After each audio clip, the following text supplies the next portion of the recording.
Pakistan states, it's a state policy to use cross-border terrorism against India, and therefore you had every right to actually knock down the air defense system in the first place, knock down the military establishments in the first place. You could have done that, but that would have straight away given a route to massive escalation. And on the second day and third day, when they tried to escalate, the 10th, in 23 minutes, the BrahMos missiles demolished, I wouldn't say demolished, but did significant damage to 9 or 11 airfields. 13 airfields. It is also perhaps possible that the Pakistanis managed to land a strike or two close to some of our air bases around day 2 or day 3. But it is, I think, fair to say that there has been no significant damage done. It was at the Atlantic Council where the then sitting Pakistani ambassador, we hosted him for a roundtable discussion with Ashley Tullis, Manish Tiwari, and Zalmay Khalilzad, for which the Pakistani ambassador says there is no Taliban in Pakistan, there is no Quetta Shura, there is no terror elements, and the whole audience burst into laughter. So we have called off their nuclear bluff, we have acted from our own territory, and when they reacted, we were able to neutralize 90% plus of their drones and missiles, and the air defense, integrated air defense systems that we showed or we portrayed were far more effective than those that were there in Pakistan. We also used a lot of indigenous electronic warfare systems. Good evening, everyone. Welcome to Global Express. I'm Neena Gopal, and this is where we dissect developments that affect India. And there was no greater challenge than the 4-day clash between India and Pakistan on May 7th that India unleashed as punishment for the terror attack on civilians in Pahalgam on April 22nd.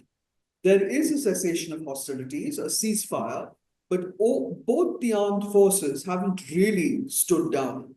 And in the first few hours that India reduced 9 madrasas to rubble, the headquarters of the terror outfits spawned by the Pakistan Army, the Lashkar-e-Taiba, the Jaish-e-Mohammed, their spin-offs, the Jamaat-ud-Dawa, the international community is curiously yet to fully endorse India's line that Pakistan is the home, the hub of terror. Why is that? And does it matter ultimately what they think? Days after Pakistan and India arrived at this hurried, tenuous ceasefire, while we could claim unequivocally that the horror and injustice of Pahalgam had been avenged, Operation Sindoor is not just another kind of war, the old kind of war. It's been fought with drones, it's been fought with missiles, and a massive disinformation campaign on Pakistan's social media, countered, of course, at home by our media. But who actually had the upper hand militarily is still open to question to people who watch both these sides and who are not really in the loop.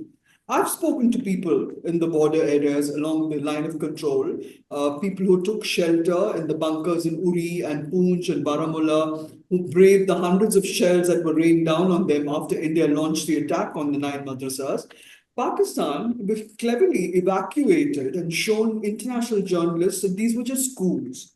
But the border villages continue to live in fear. So we have a number of questions that we must address, I think, post Operation Sindoor. One, militarily. Why did the ceasefire come through? And will it hold?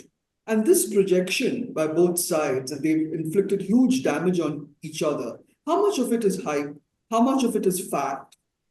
And India's integrated air defense systems seems to have worked brilliantly according to our military experts.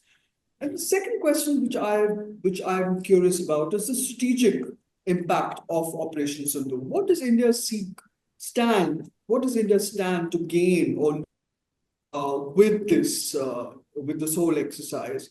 And now that Trump has interfered so dramatically in this, you have got China's air power to contend with. Is this opening a front to two-front war? Thirdly, our relationship with Pakistan.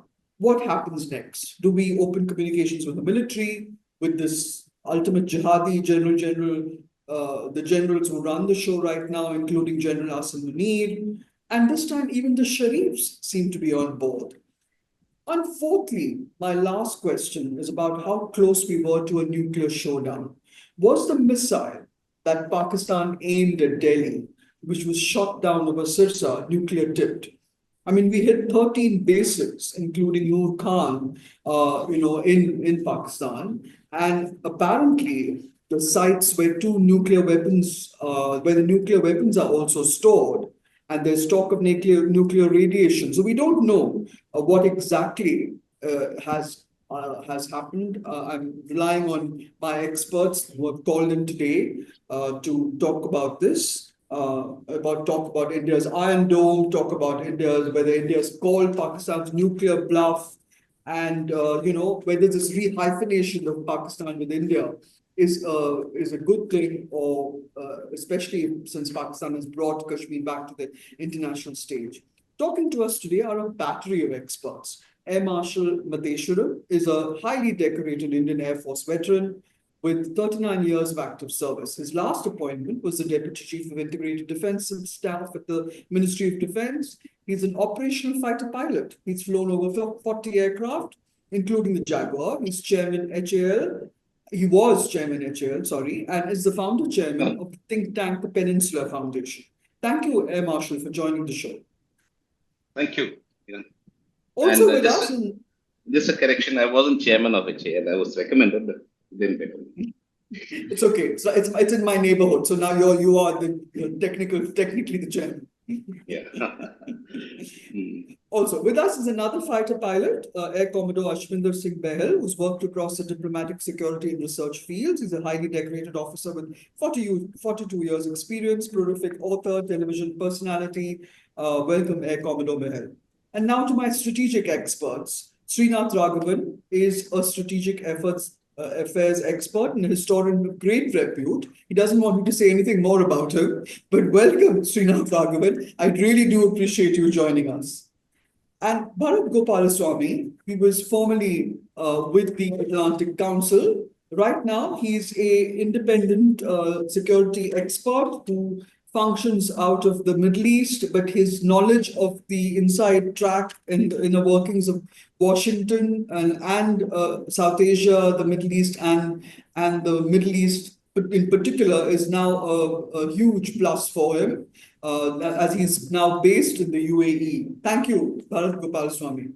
If we could start with you, Air Marshal, apart from all the hype and all the tall claims by both Delhi and Islamabad, and the speculation that Pakistan's Chinese-built fighter jets and missiles shot down 2 of our Rafales, which India has still not acknowledged, could you tell us what the main takeaway from the Operation Sindoor is militarily?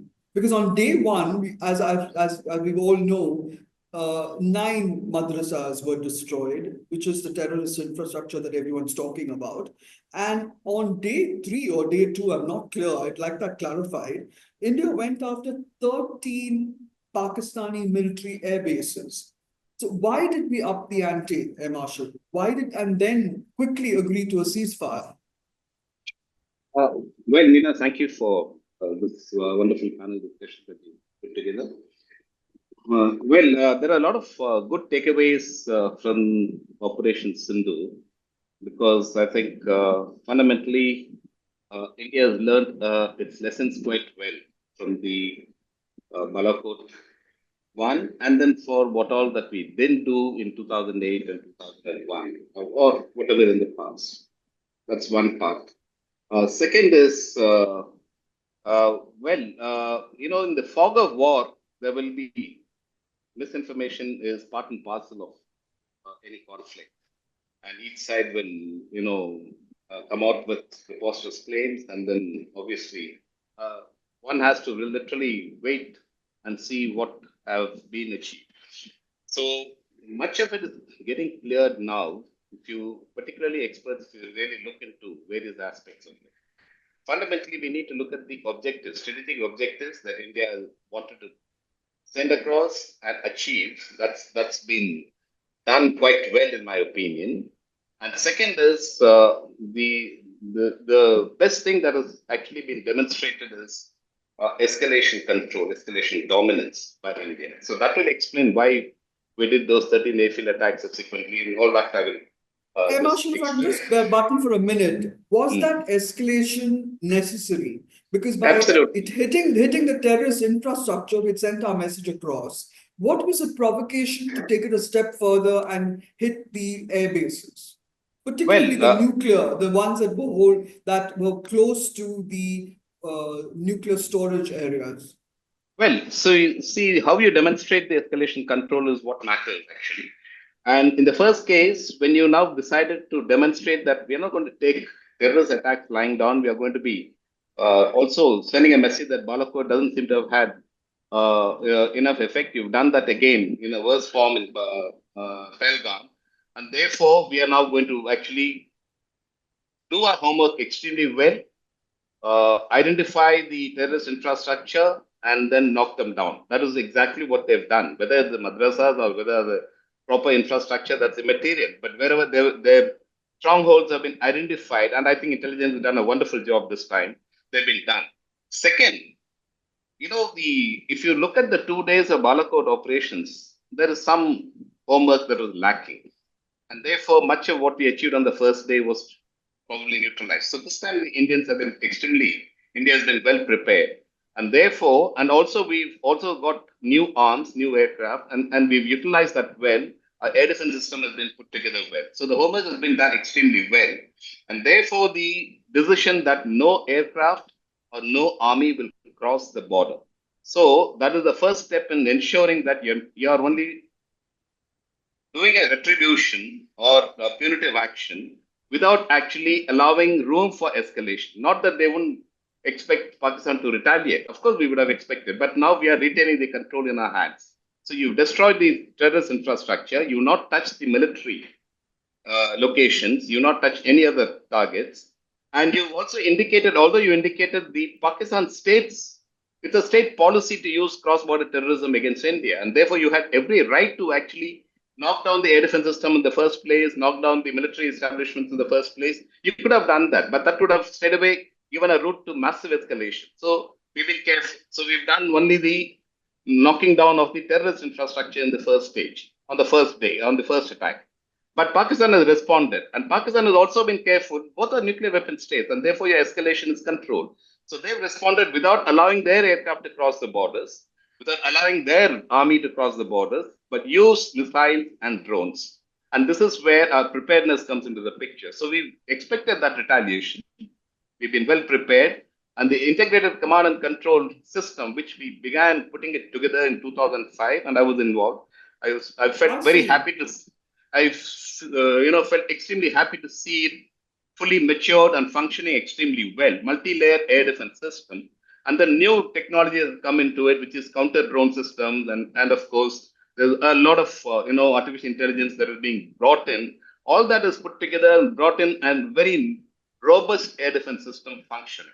Of course, we would have taken a few hits. You're basically saying that what happened in 2000, what started in 2005, and was in progress when Balakot happened in 2019, Yes, has now come to fruition because you now have a three-level, is it a three-level? yes. So if you now take the S-400 at the apex level, then you have the MR-SAMs, you have the Akash, you have a QR-SAM, then you have counter-drone system, and then you have other, communication system which involve both electronic warfare and communication warfare elements into it. So it's a fully integrated network system. All the radars are integrated. All the missile guidance radars are integrated. All the targeting system is integrated. So it's a fantastic automated system, and that is good. robust.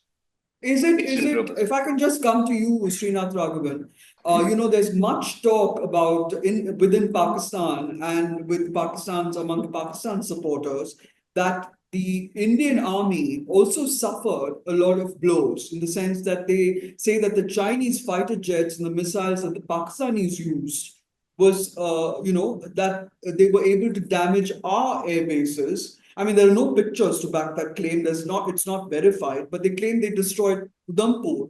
And there's no pictorial evidence to corroborate that because the Prime Minister was in Udhampur a couple of days ago. So do you think he was in Udhampur, correct? But the point is that, how do we fight that war, which is basically the information war this time? Didn't we won that? Well, see, the information war, just as the regular, military operations, is also fought on two fronts. You fight an information war against the adversary, but you're also trying to shape the narratives that are produced at home and are disseminated abroad and so on.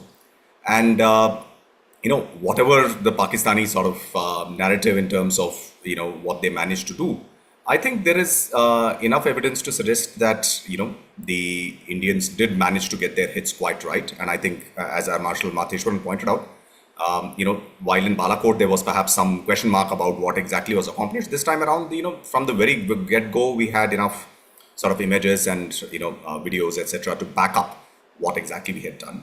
There were reports that some Indian aircrafts were lost in the very first opening stages of the strike. The government of India has not confirmed or denied those particular claims. And I think the Chief of Air Operations quite rightly said that in war, you should expect losses. I mean, I don't think it is a one-sided kind of a situation in most cases. It is also perhaps possible that the Pakistanis managed to land a strike or two close to some of our air bases around day 2 or day 3. But it is, I think, fair to say that there has been no significant damage done. Whereas our retaliation to them, which is what was those hit against the 9 strikes that you were talking about, which Air Marshal described as an attempt at demonstrating escalation dominance, clearly seems to have done damage. And, our BrahMos kind of missiles proved their capability, and it's an indigenously developed system. And I think that was the moment when the Pakistanis really started talking about nuclear command authority, etc., in order to catalyze external intervention. So as I see it, that is the sequence of events. So as I see it, the Indian strategic plan was to inflict significant levels of damage and punishment on the Pakistanis and draw a new red line, which I think we managed to accomplish. I think the Pakistani objective in this was to raise costs for India, even as we attempted to punish them, which perhaps they managed to do to a certain degree as well. But I think all the hyperbole which is aimed at domestic audiences, whether in Pakistan or elsewhere, I don't think can take away from the straightforward facts of the case, which are now, I think, quite publicly available. There is a lot more that we will learn, and hopefully more lessons will be drawn in the weeks and months ahead. But I think at this point of time, it's fair to say that some of the more points which were based for domestic sort of consumption within the Pakistani media, etc., need to be sort of, checked against facts on the ground. If I can just come back to you, Marshal, for a minute, I wanted to find out about the Pakistan's, Chinese-made air defense. I mean, how is it that the two sides have worked together so well? Because, I mean, the Chinese are supposed to have supplied air defense systems. They've blended electronic warfare, loitering munitions, and counter-drone technology. And India is supposed to have neutralized almost 300 to 400 of these incoming threats. But, what do we have? Do we have an Iron Dome? What do we have to counter them? Well, Pakistan-China strategic partnership is well known, and they call them as the Iron Partnership, Iron Brothers, or whatever they call it. But right from the beginning, they have interacted quite well. And the Chinese, contrary to whatever Pakistan may claim or the Chinese may announce, they have also been circumspect in giving things to Pakistan. It's not a complete open door for them as well. But every country, every major power does that, So that's understood. But what is interesting is over the years, from having been part of the Cold War, arrangement with the United States and a lot of training that they received, and therefore their operating philosophy is largely, still, rooted in American style of operation philosophy. But over the last 30 years, the Chinese partnership has strengthened phenomenally. And therefore, they've got their aircraft, and they've jointly produced the JF-17, which would have done immense, benefit to the Pakistani aerospace industry or aircraft industry. And second is, of course, in the recent years, after we brought the Rafales, they rushed to the Chinese. I'm sure they would have begged that literally. So the J-10s have come. Now, the J-10 is a copy of the Lavi. The Israelis just sold after the Americans throttled them not to bring out the Lavi, which would have come, outshone the F-16. The J-10 is simply a copy of that, which the Chinese have, bought it off, and they've done wonderfully well in producing it. That's one.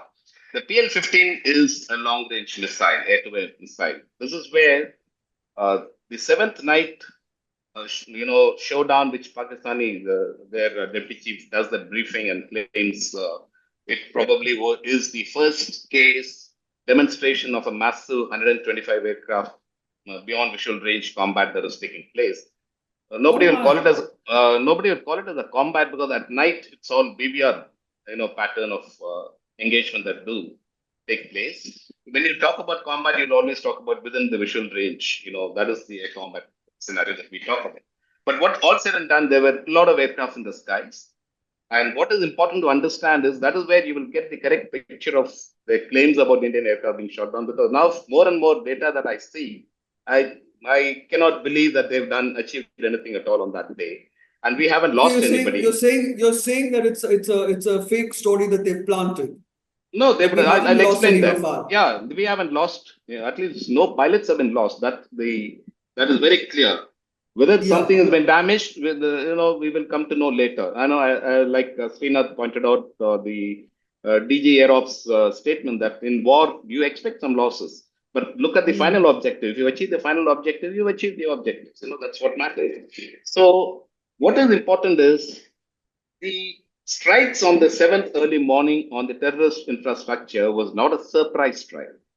It was well Uh-huh. known that India will retaliate. Whereas That's why they Balakot, emptied. That's why they emptied all yeah, the madrasas. no, but they shifted. We've hit the targets where they were there. The significant death of leaders and all that has happened. So that emptying is not again. We need to see it in the correct context.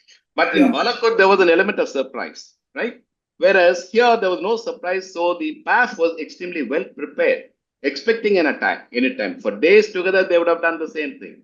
And now when they've seen, so their air defense system, you see, firstly, Pakistan geographically is a former compact country, smaller country, compact country. And therefore, when you pack in a lot of systems, your air defense becomes more robust as well for them as well. This has been the case from Interesting. 1970s. This is what we experienced in 1971 as well.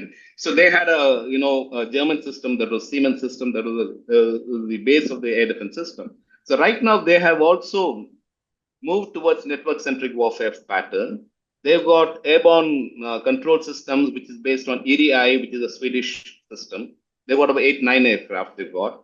We've got only 3, and they've got 8, 9. They're smaller aircraft, lesser ranges, but all the same, there are more to play around with. And then they have the missiles from different countries, European countries, as well as China. And of course, they have the HQ-9 and HQ-16, air defense systems as well. So they had a significant package. But how we've overcome is what matters. So we've done our homework well. We've neutralized them through electronic warfare, through jamming, and through hard kills as well on the second day. But on the first day, certainly there would have been air-to-air engagement. The latest information that I saw was the government of India has given the official press release. The Su-30s warded off 8 PL-15 launches. I see. Okay, so that is a significant level of maneuvering that has to be done at night and at distances of 100 plus kilometers, right? So you're getting to know a missile being launched, and here's my RWS tells me the information, or my AVAX who's monitoring me is telling me the information. I take evasive action, all that. So what is more important is there is a battle going on. Under that environment, here the strike package, which has got its objectives clearly focused, launch the standoff weapons and destroy the targets. So that is what is the greatest takeaway that you need to take, right? That's And very on, interesting. okay, and on the second day and third day, when they try to escalate, the 10th, in 23 minutes, the BrahMos missiles demolished, I wouldn't say demolished, but did significant damage to 9 or 11 airfields. 13, And of course, 13 airfields. 13, they say by another version. But all said and done, that damage were precise. There were quite a few hangars you can see now. No, satellite pictures are available from neutral sources now. They're not, That's right. doctored and AI generated images. They're from different countries, including Chinese satellite images. They show aircraft hangars being damaged. If a hangar has been hit hard, like in Karachi, it has happened. There are 50 servicemen who were supposed to have been killed, nearly 50, and 5 officers or something like that.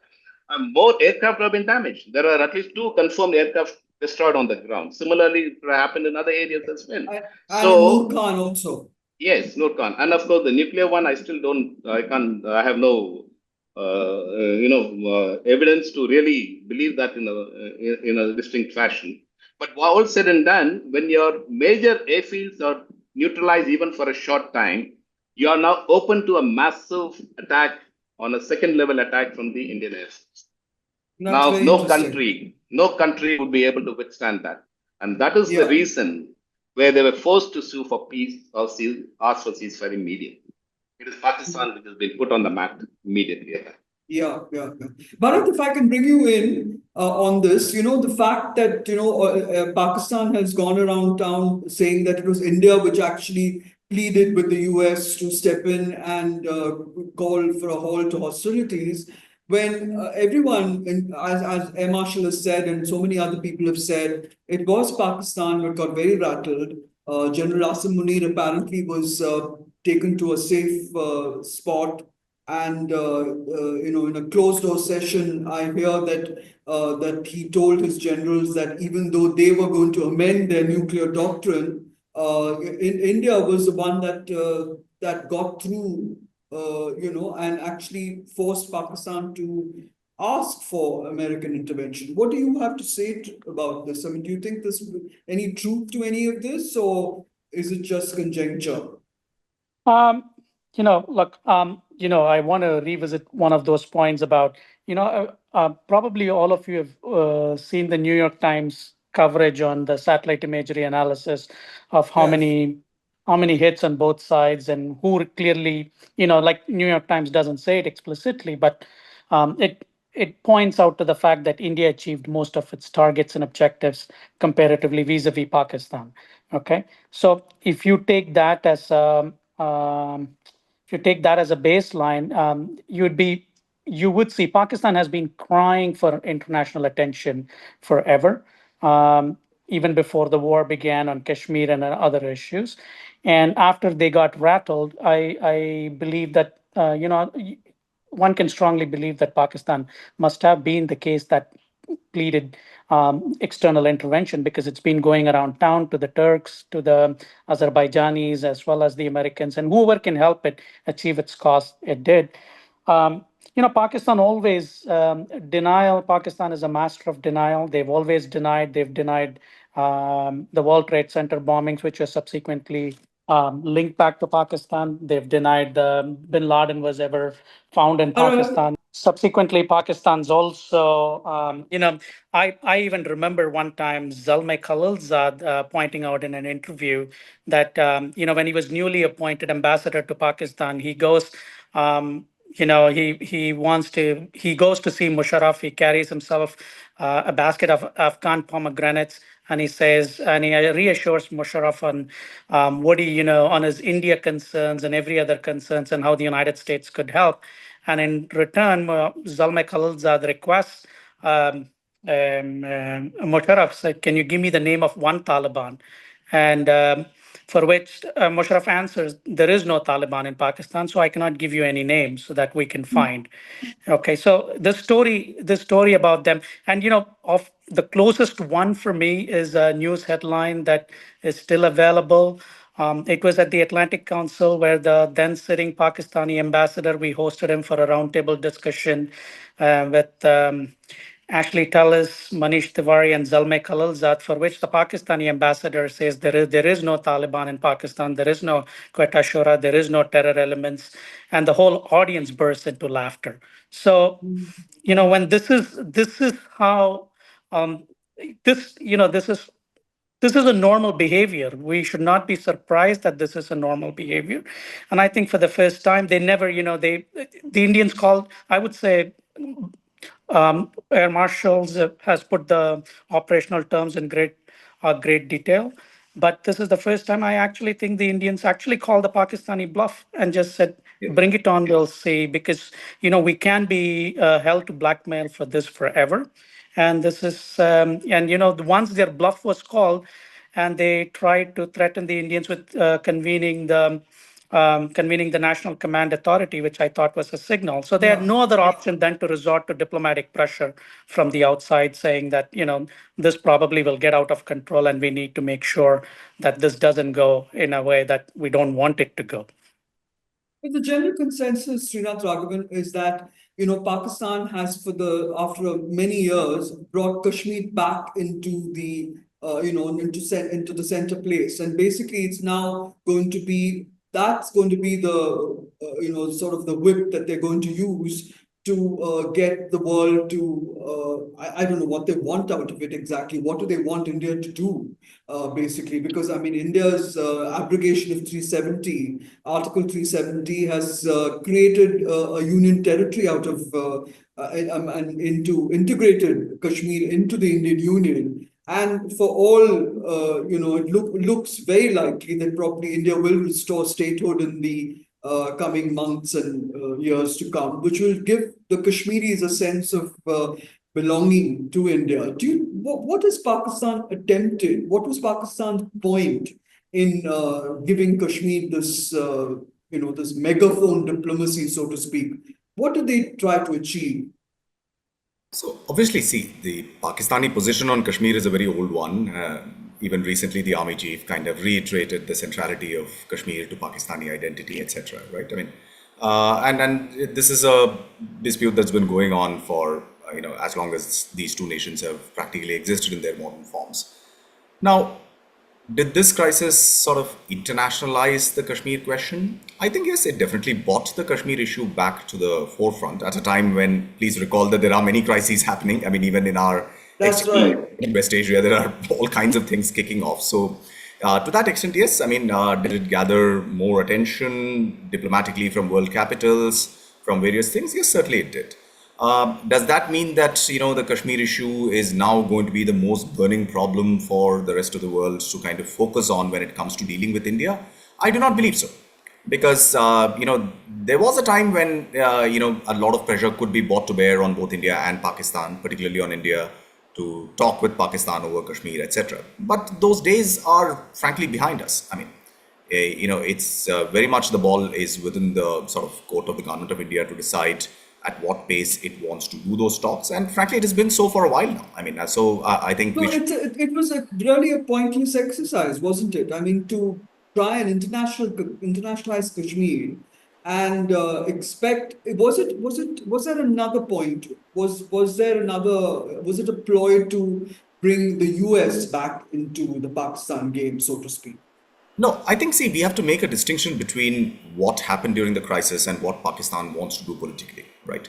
I think within the crisis, and here I think I have a slightly different reading from what Bharat is saying, because I do believe that the Pakistani strategy in any such crisis will be to kind of threaten faster escalation towards the nuclear sort of domain, precisely because that's where India has escalation dominance. As long as things are in the conventional domain, we can sort of match them level for level and do better than them, right? I mean, that's where our conventional superiority and capabilities, the fact that we are a larger economy, we can, get better technological systems, our operational readiness is better, etc. Yeah. So at some point, once the Pakistanis believed that they had kind of imposed some costs on India, then the logical point for them was to sort of, catalyze external intervention. And they have done that in the past. See, again, this is nothing new, right? I mean, so I think, I wouldn't think of it as, the Pakistanis running scared and calling for intervention, as much as that I would imagine that was pretty much part of their playbook. And that we should expect that is part of their playbook. And we should accordingly have diplomatic options to deal with it, right? Now, to your broader question on, internationalization of Kashmir, etc., as I said, I do not believe that is going to happen. I know that the United States, the president has said, Secretary of State has said, that India and Pakistan should kind of get together and talk about Kashmir, etc. And India's position is that, there is nothing to talk about beyond the return of POK. Now, again, I do believe that, putting ourselves into a situation where we do not use diplomacy as another toolkit in our sort of attempts to deal with Pakistan is perhaps, depriving ourselves of certain kinds of things that we have. Because I do believe that diplomacy should not be treated as something that is given as a reward for Pakistan's good behavior. Even countries which are... Yeah, that's a good point. That's an absolutely great point, because why is it that Pakistan should be the one that says, talk to us? Who do we talk to, firstly? Yeah. I mean, we can't be talking to the military, which has held a gun to our head. And we can't be talking to the politicians, because for the very first time, the Sharifs are on board with the military. I hear that it was Nawaz Sharif who actually advised General Asim Munir to appoint a national security advisor in the ISI serving chief. And secondly, he was the one who convened a meeting of all the politicians and so on straight after we hit their air bases. So I think for the first time in Pakistan, the civilian and the military are on the same page. They've always been there. Maybe, Imran Khan and Benazir Bhutto have been some sort of an exceptions. But by and large, the civilians have been forced to be on board with the military. And Yeah. that's No, but changed. No, if we remember, Nawaz Sharif was sort of thrown out by Musharraf. I mean, there was a coup. No, see, Yes. So certainly a problem of civil-military relations in Pakistan, which goes back to the late 1950s. The military plays a preponderant role in this thing.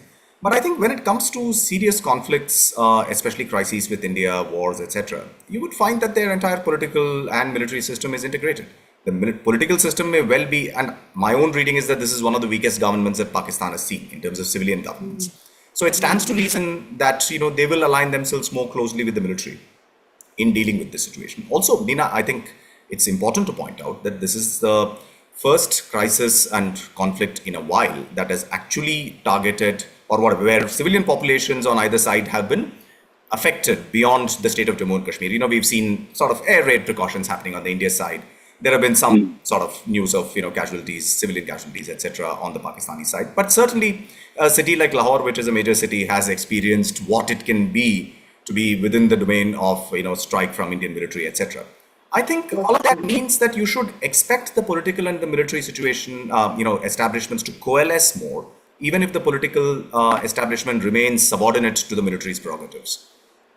yeah, this is actually the first time that you can actually see them working together so closely in a long time. Because I mean, the differences that were there, that Imran Khan threw threw a spanner in the works of the India-Pakistan trade agreement, and all of that did sort of seem, it sort of messed up the whole game when we thought that we were all heading towards a better future.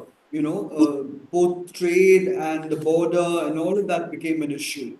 Now, I'd like to welcome Commodore Bahal, Air Commodore Bahal. Welcome to on the show.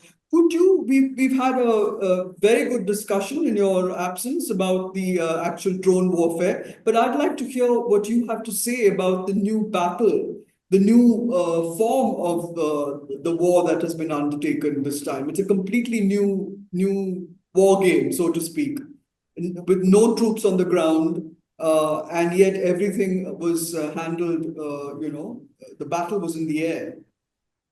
Neena, thank you for getting me to your channel and talking to me and giving me the opportunity to express my views. First thing is that our response, we took time to respond. We didn't respond kinetic action immediately. During this period of time, we gathered precise intelligence. Oh, I'm so sorry. Yeah, back on it. During this time, we gathered precise information. In fact, we went so much as to see what were the structures and what is the weapon to target matching, which will cause the maximum damage. We did not cross the border.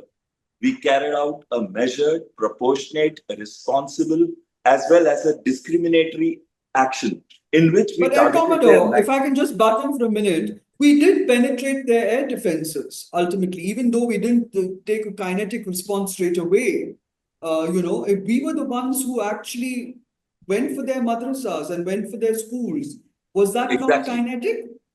Exactly. So when I was talking of kinetic action, I have said very clearly we took kinetic action. But what we didn't do is any of our planes crossed the border or the LC. Okay.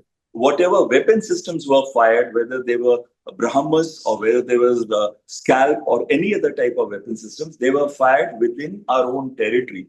And because of our absolute precise and accurate intelligence, and we were able to match the weapon system so well that we were able to cause this damage where 9 terror camps, which included Lashkar-e-Taiba, Hizbul Mujahideen, as well as Jaish-e-Mohammed, all the 3 key terror organizations, we were able to knock them off their headquarters and kill roughly about 100 odd people. Now, the change that in warfare has taken place is, and the message that we have given proactively is that there is nothing like nuclear blackmail, that there is a large conventional space in which we can act, that nobody is safe in Pakistan anywhere, that there is no strategic depth. So we have called off their nuclear bluff, we have acted from our own territory, and when they reacted, we were able to neutralize 90% plus of their drones and missiles, and the air defense, integrated air defense systems that we we showed or we portrayed were far more effective than those that were there in Pakistan. We also used a lot of indigenous electronic warfare systems, whether it was Dhar Shakti or whether it was Sayukta or whether it was the systems that are fitted on the fighter aircraft in Commodore, but Rafale. these are names which ordinary people do not react to. We don't know anything about these things. What are they?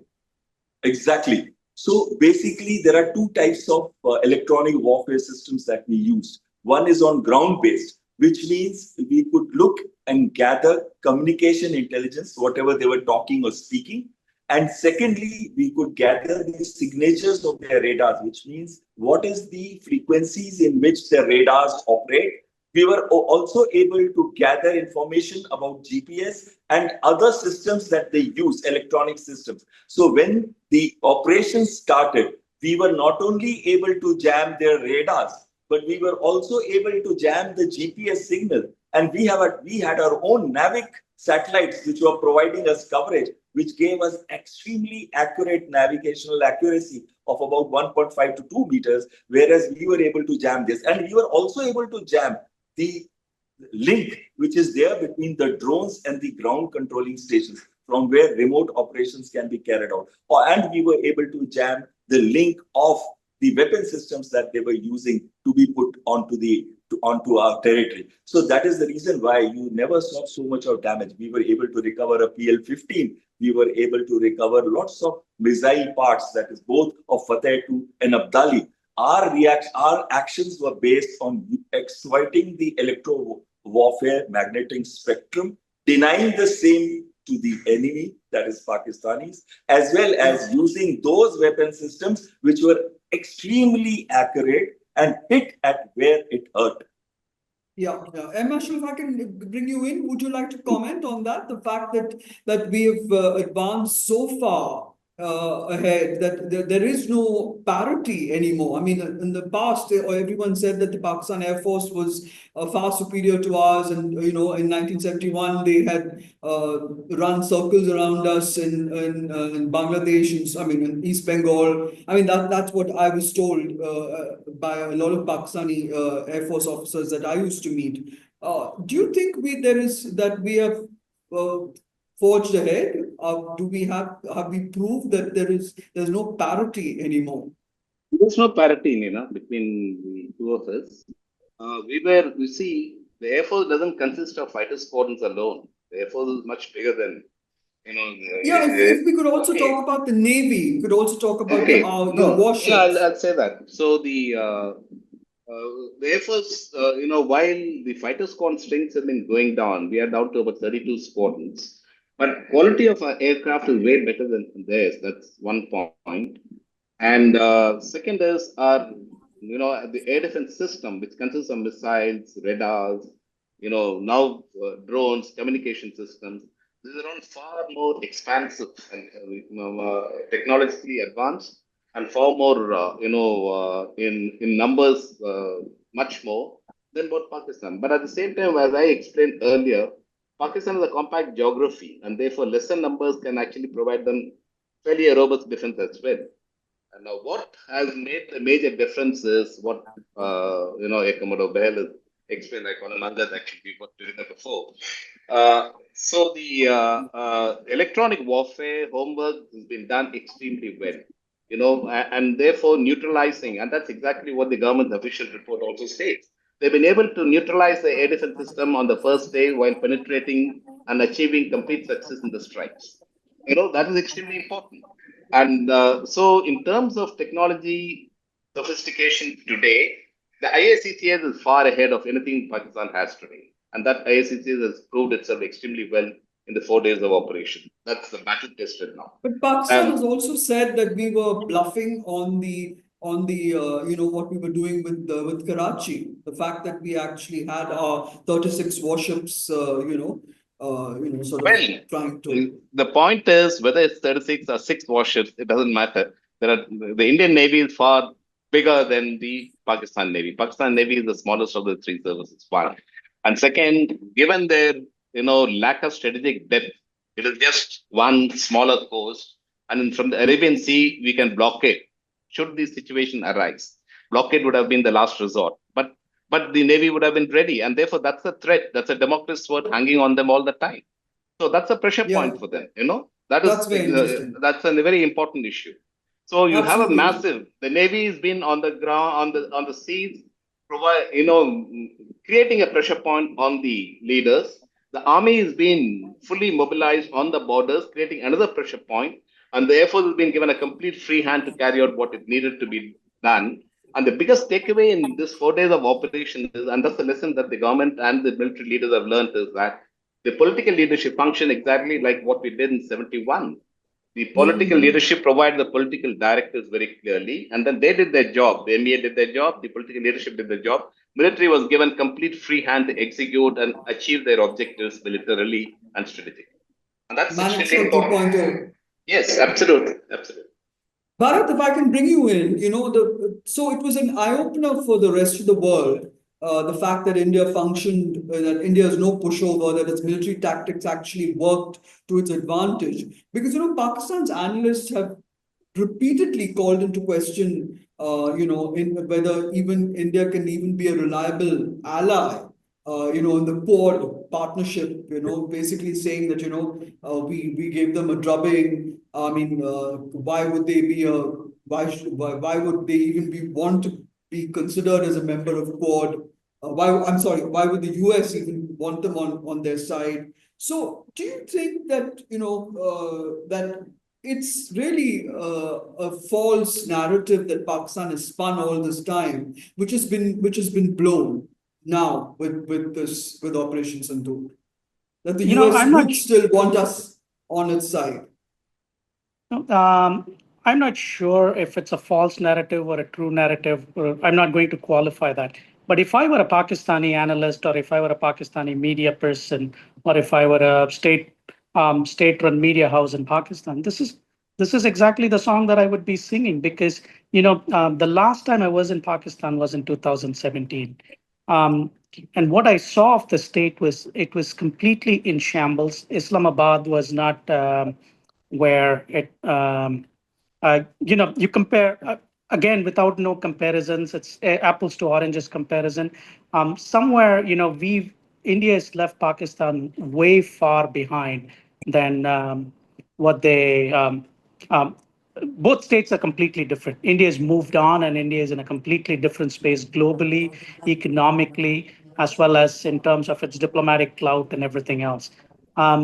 So, if I were in Pakistan, I would be, in some sense, I would be trying to, ju- just pose all these questions that are really not very constructive questions, in my opinion. Whether it's a reliable ally, and each circumstance, every circumstance is different, and um, every every theater is different, and every relationship is unique. And they've been watching with a little bit of envy, that India's diplomatic clout grows, as economy grows.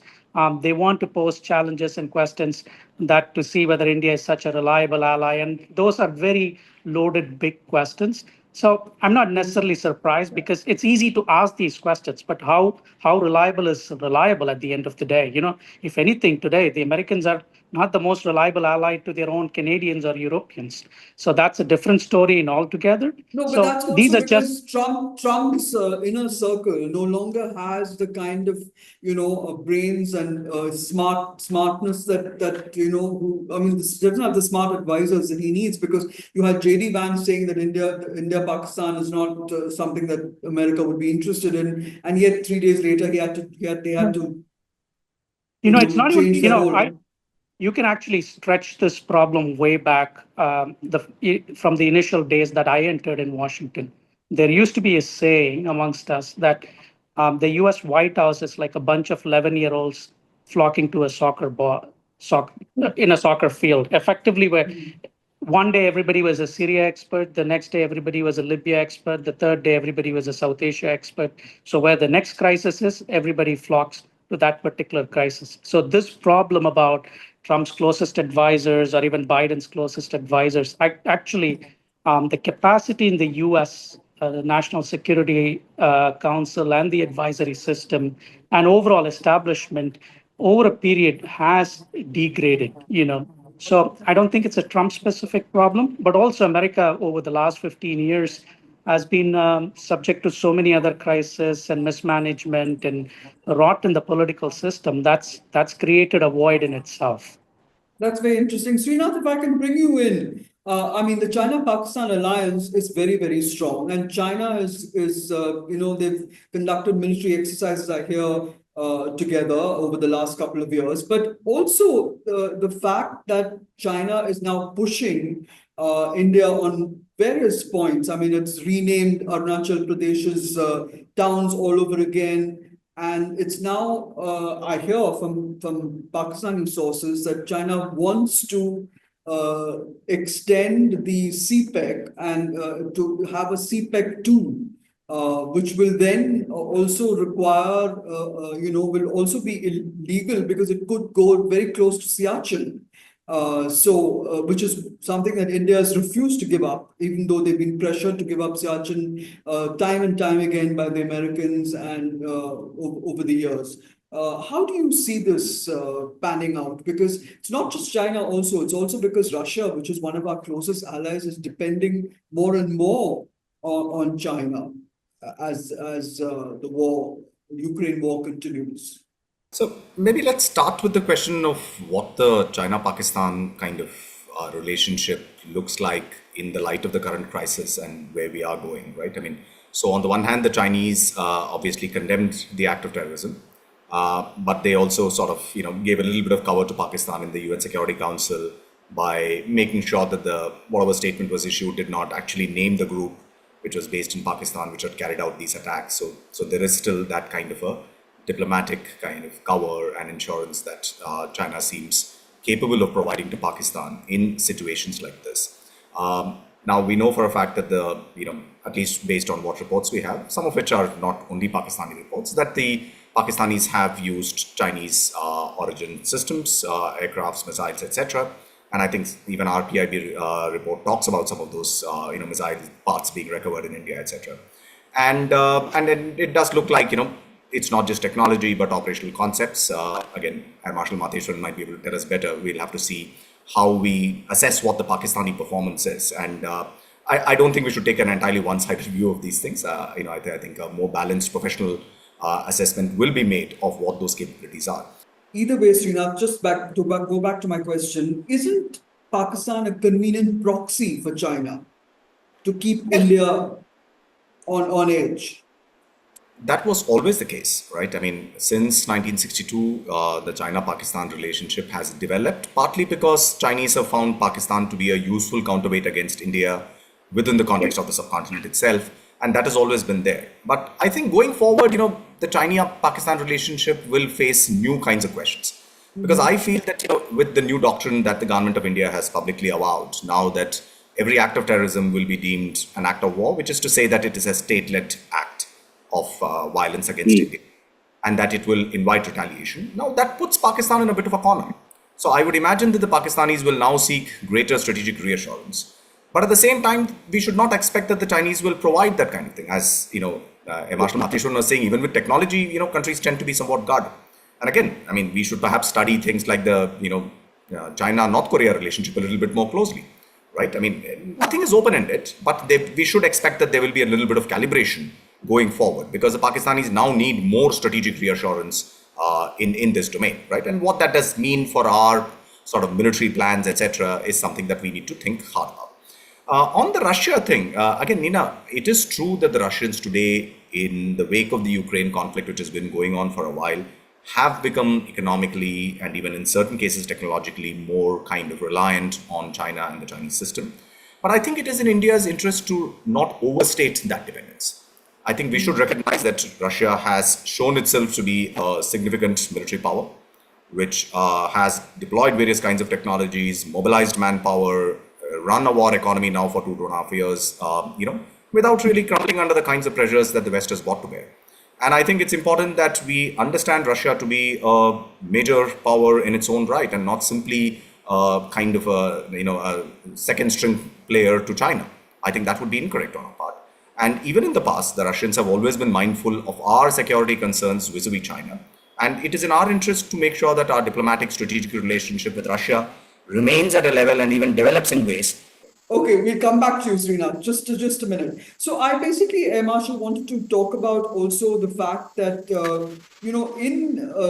what is it in China's strategic interest to keep its relationship open with Pakistan? I mean, it's got Pakistan is a hugely it's got huge internal challenges now. It's got the alienated Taliban in Kabul. It has the Pashtuns in Khyber Pakhtunkhwa. It's got the Baloch Liberation Army, which has just declared itself, Balochistan has just declared itself an independent nation.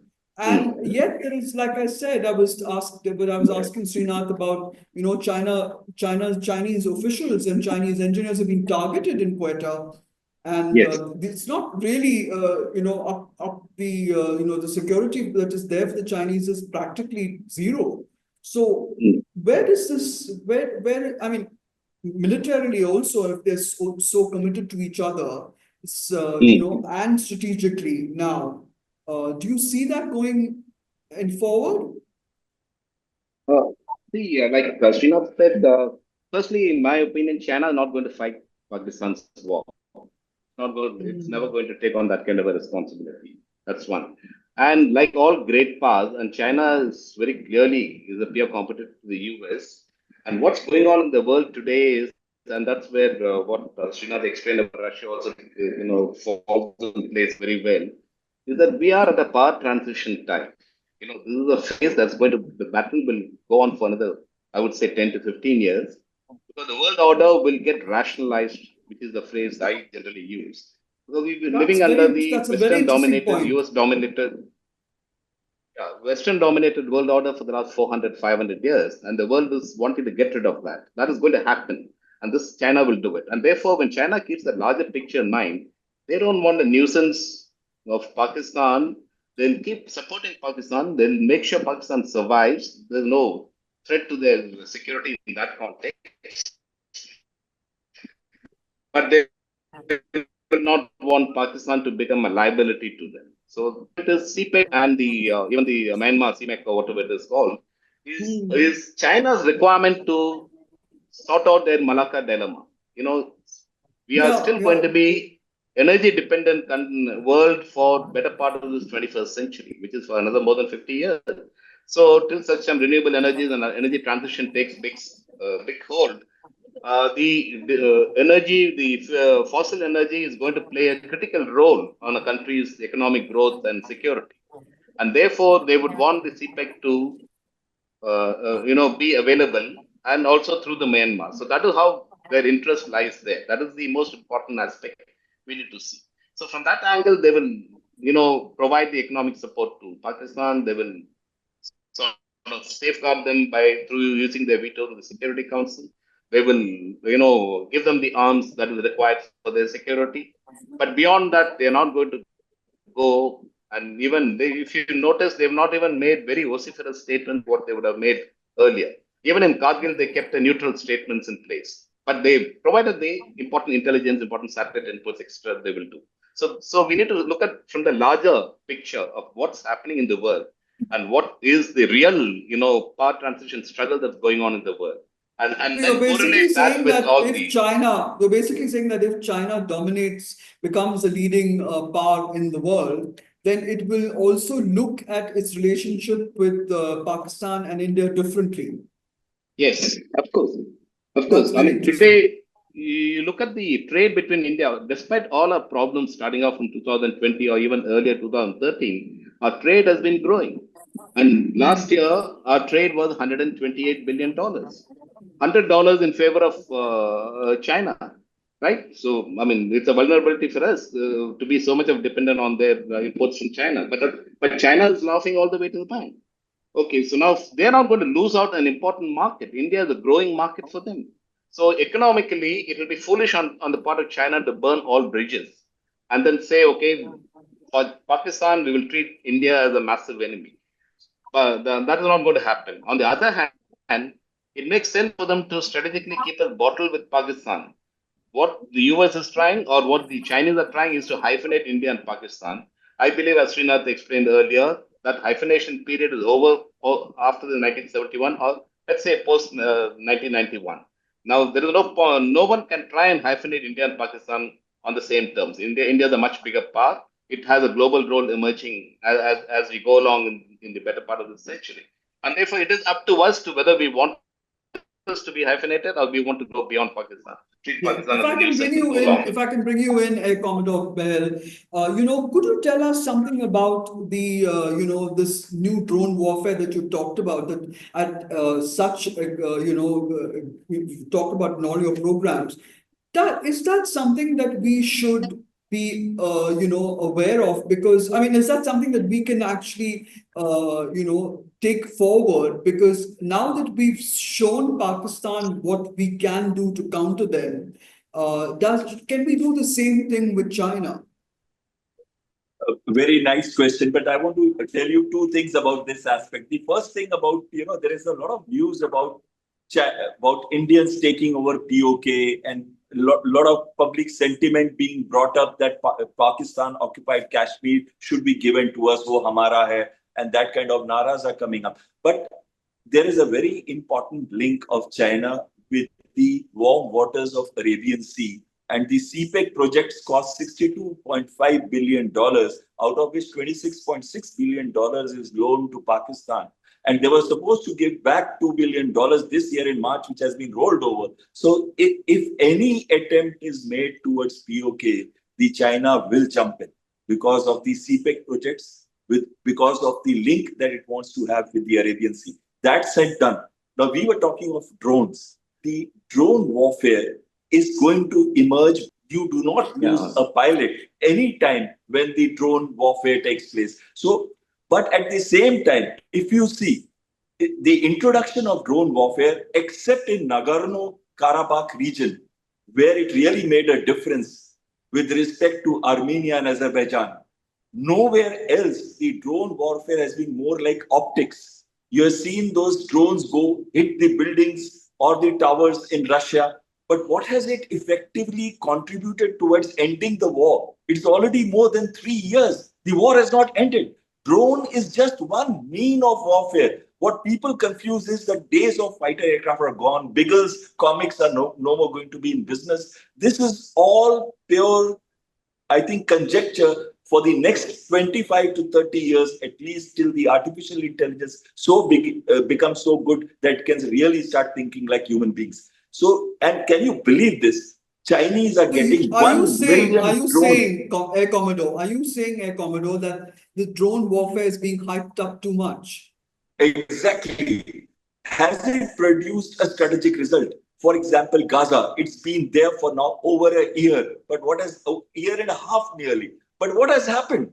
Have they been able to resolve the Hamas problem?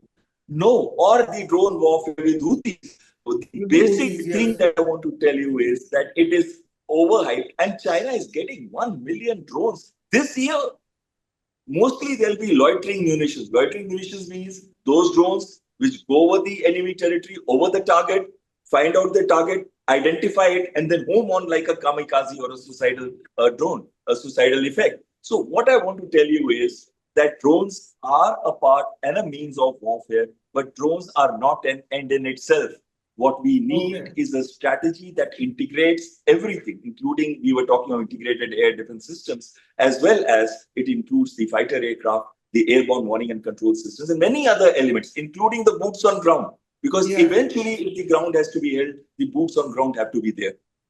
That's very interesting. Bharat, if we're running out of time, so I would like to hear concluding remarks from any one of you. But tell me about the US strategy, because the US short-term plan has been to end this war. But what is the long-term plan? Because Donald Trump clearly went and muddied the waters by talking about trade. That was an idea that is not going to go anywhere. Even even under an India-leaning Imran Khan, it didn't go anywhere. So Trump has what is he? What are the levers that Trump can use, over Pakistan or over India? I mean, will we come under pressure, for example, to give up Siachen? We gave up Haji Pir under the Soviet Union pressure. So what is it that Pakistan, what is it that the US will, what US plan can we see unfolding to keep Pakistan under check? Because you just saw Rajnath Singh, the defense minister, calling the IAEA to run a nuclear inspection of Pakistan's nuclear sites. Do you think that's something that we should go with? Back. If you ask me what's Trump's plans or Trump, what is he thinking? This ceasefire was brokered 3 or 4 days ago. In Trump's world, this is very long-term planning. Sometimes the tariffs come on at 11:33 p.m., tariffs go off at 11:40 p.m. Tariff, and suddenly he claims credit. Nobody really knows. I think if you have seen number of testimonies by John Bolton on every Trump's comments, he's, the only person who really knows what U.S. strategy or Trump's strategy is Trump himself. Nobody even has national security. I just want to interject. I also want to say that India, the country that India has become, the economic heft that it has. I mean, it's the 5th largest economy in the world. We could soon, become the 3rd largest. But why is it our voice is not heard in the international community? No, I wanted to come to your point, effectively, and I think subsequently I listened to the speech by the Indian Prime Minister, and he laid out what his red lines are, what is where he intends to go with it, and effectively rebuking what Trump effectively said. Talk to the Pakistanis and Kashmir trade X, Y, Z. Yes, you do need American support for some of these things, not necessarily vis-a-vis Pakistan, for India to grow and become it's one of your largest trading partners. It's a preeminent power. It's a security partner, and India has a robust relationship with the United States. And I think India has very clearly defined its vis-a-vis its equation with Pakistan. And I don't think necessarily great ideas are going to come out of Washington, and I don't think you should necessarily expect that. Why you are not heard so much, I think you're starting to make the right noises. You're starting to make all the right approach to the capitals. And some of these, thwarting the IMF loan or getting a coherent diplomatic strategy. I think getting a coherent diplomatic strategy to put Pakistan back on the FATF. Yesterday, I think Hussein Haqqani was quoted in saying that IMF is not the right place to go. The other place to go for you would be the FATF, and these could complicate Pakistan's effort. Even if you go, the bigger question is, as I believe Madeleine Albright put it, as Pakistan is an international migraine. Whatever you do with Pakistan, this geography is not going to go away from you. They have nuclear weapons. Okay, if not the Pakistani army, which I believe at many levels is a very professional army, who does the nukes go into? Okay, you have a Pakistani nuisance time and again coming to you. But what do you really, I don't think anybody has a clear answer on what kind of a state or what kind of an idea. It's not about what idea that you have for South Asia, but what idea you have for Pakistan, what kind of a state. Because unless and until the Pakistanis realize themselves, acknowledge and have an honest conversation about helping them to get rid of this terrorist menace, I don't think anybody, and I don't know if that is an unrealistic thought that I have, but I don't think you're going to expect any bright ideas coming out of anywhere else in the Western capitals. And I think the best positioned people to answer what kind of a state is actually the Indians, because they have been the victims of terror and a successful import of Pakistani terror for the last 30, 40 years. And I think the best ideas have to come from there, stitch a coherent strategy and articulate that strategy diplomatically to your diplomatic friends and allies to see how you can address the problem with friends like these. That's very, very beautifully said, I must say. If I can have concluding remarks from you, Marshal, on what has India achieved its strategic objectives with Operation Sindoor? I mean, are we militarily seen as as calling the shots, and strategically, what did we achieve? No. Yeah, there's been a major strategic achievement, Neena, in this operation, which I would explain. For a long, the previous very ruthless, calculative exhibition of conduct of operations at the diplomatic, political, and the military level was 1971. It was an example of a very finely nuanced operation. After that, we are coming in. Otherwise, we've been reactive. We've not been sure how to react, whether it's 2001 or 2008. 2019, we took the first steps, or 2016, we took the first step, but still we were not very clear. But I think those experiences have taught us quite well. And I think we've displayed a fantastic strategy acumen this time.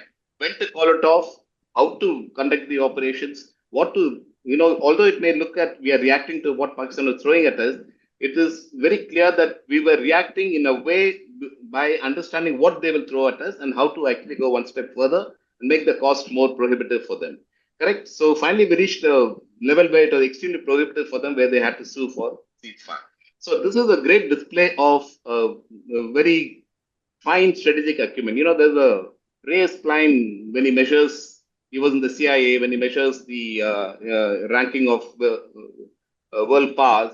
There is an element of intangible element. One of the tangible element, which is about your military power, economic power, your population. The other one is the intangible power, which is an additive, which is a product factor, which is a combination of strategy and the will to follow through that strategy. I think we've displayed that for the first time after a long time this time, after 71 now, the will to follow through that strategy. And then we are rewriting the rules. The Prime Minister says, from now on, any terrorist attack will be deemed as an act of war, which means I'm sending a message to Pakistan that I will attack you. I will do what I've done and I will do better than what I've done now. And you will be answerable to that. So we are now throwing the ball back in Pakistan's court to recraft whatever they want to do. That is one part. This is also a major change in the dimension of India's approach to the world order. I think this is the first step. Over the next 20 years, if we now continue on this line and we manage our economy well, although we are the largest, third or fourth largest or fifth largest economy we can call ourselves, we still have a long way to go. Our per capita income is pretty low, and our control over critical technologies is still need to go develop much more. One major good thing that has happened here is proving of some of the indigenous technologies like Akash, etc. And I was involved in the organization which inducted the Akash in 2008. So now we are now coming forward with a certain amount of capability. We need to accelerate that part. We remember we have the largest younger population in the world. We shouldn't waste that. And so a lot of strategic changes will have to be made to take advantage of what we've gained in this. It is not just a military operation gain, but there is a major strategic gain and a political gain as India as a player in the world order. And I think that is the takeaway I think we should look at. And we should pursue that quite well. That's very, very, very well said. I was looking at Amrullah Saleh's, the Afghanistan former foreign minister's, quote on X. He said this is now a battle between India maintaining its strategic sovereignty versus a Pakistan that plays to its strategic dependency, which I thought was very cleverly said. But Pakistan has played the nuclear card again and again, and this time it may have called the bluff. This time India has called that nuclear bluff. And, if you really go back, if you really go back in 2000 and in 1999, the Kargil, and that was immediately after 1998. You remember the kind of nuclear, saber rattling that Musharraf did continuously. And if you go back and analyze how did we react to it, I don't think we did very well in that. The Kargil war, we could have exploited much more and taken more bold steps. But this nuclear, understanding was not fully developed. But this time, I think we've crossed that barrier.